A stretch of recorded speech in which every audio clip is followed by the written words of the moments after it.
Begin on this Monday with breaking news in the trial of a former DeKalb officer accused of murder. Well, jurors just now telling the judge they've reached a unanimous decision on some of those charges against Robert Olsen, but they're struggling right now with the others. So Caitlin Ross has been at the courthouse throughout this trial. Caitlin, Olsen faces a total of 6 charges here, including murder.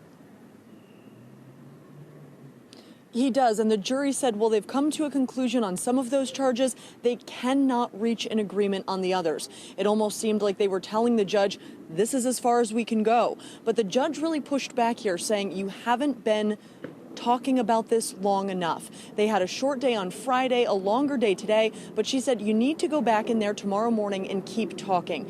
This is a heavy trial here. They've heard very intense testimony about the day a former DeKalb County police officer shot and killed Anthony Hill.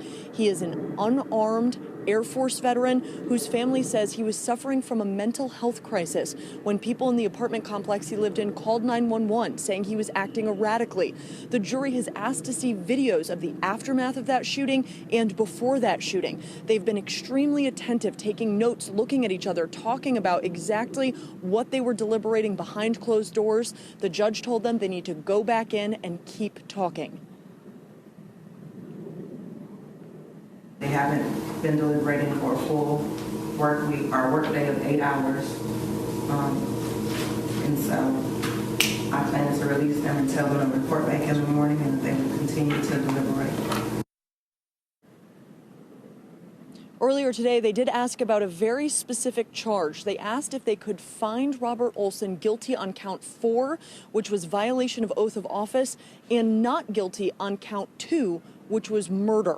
So some legal experts say that could give a reading as to how the jury is leaning at this point, but we don't know where they are on which counts. We don't know which ones they've reached a unanimous verdict on, which ones they're still talking about, but we know they're going to continue talking tomorrow morning at 9 a.m. Faith and Jeff? Yeah, long way to go on this. Caitlin Ross from Decatur, thank you. Earlier this afternoon, the jury asked to rewatch Olsen's interview with the GBI that took place about a week after the shooting. We have reached out to 11 Alive legal expert Latonia Hines to find out what this could indeed signal.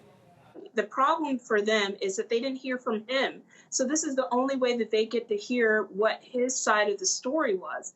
And so they want to listen to that interview and see what he truly told the GBI, who was, we all know that the GBI is the one who investigates when you have police involved shootings, and see if they want to gauge his reaction.